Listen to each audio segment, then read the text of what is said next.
আসসালামু আলাইকুম রহমতুল্লাহ। রাতের যে দোয়া আল্লাহ ফেরত দেন না। রাতের ইবাদত ও দোয়া আল্লাহর কাছে অনেক মর্যাদা ও সম্মানের। রাতের দোয়া ও ইবাদতে তাওহীদের সাক্ষ্য দিয়ে মহান আল্লাহর কাছে দোয়া করলে সে দোয়া আল্লাহ তাআলা ফেরত দেন না।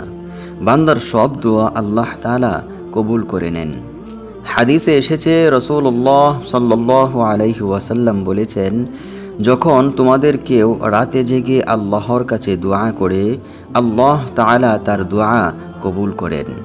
আর যদি ওই ব্যক্তি ওযু করে ও নামাজ আদায় করে, তবে সে নামাজও কবুল করা হয়। এখন আমরা রাতে পড়ার বিশেষ দোয়াটি জানব। তার আগে ছোট্ট একটি অনুরোধ থাকবে, যারা এই ছবিটিকে ভালোবাসেন তারাই ভিডিওতে একটি লাইক দিন। দোয়াটি হলো, লা ইলাহা ইল্লাল্লাহু ওয়াহদাহু লা শারীকা লাহু লাহুল মুলকু ওয়া লাহুল হামদু ওয়া হুয়া আলা কুল্লি শাইইন কাদির।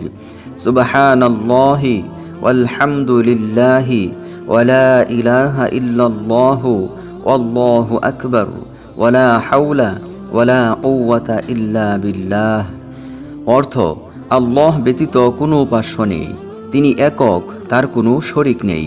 তার জন্যই সকল রাজত্ব ও তার জন্যই সকল প্রশংসা, এবং তিনিই সকল কিছুর উপরে ক্ষমতাশালী।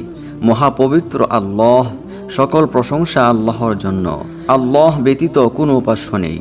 আল্লাহ সবার চেয়ে বড়। নেই কোনো ক্ষমতা, নেই কোনো শক্তি আল্লাহ ব্যতীত। অতঃপর বলবে, রব্বি গফিরলি, অর্থাৎ হে আমার রব, আমাকে ক্ষমা করুন। তাহলে আল্লাহ তাআলা দোয়া কবুল করবেনই ইনশাআল্লাহ। আল্লাহ তাআলা মুসলিম উম্মাহকে রাতে উঠে এই দোয়ার মাধ্যমে প্রার্থনা করার তৌফিক দান করুন, আমিন। ভিডিওটি ভালো লাগলে চ্যানেলটি সাবস্ক্রাইব করার অনুরোধ রইল। আপনার একটি ক্লিক আমাদের জন্য আনন্দের। ভালো থাকুন, সুস্থ থাকুন, সকলের জন্য দোয়া রইল।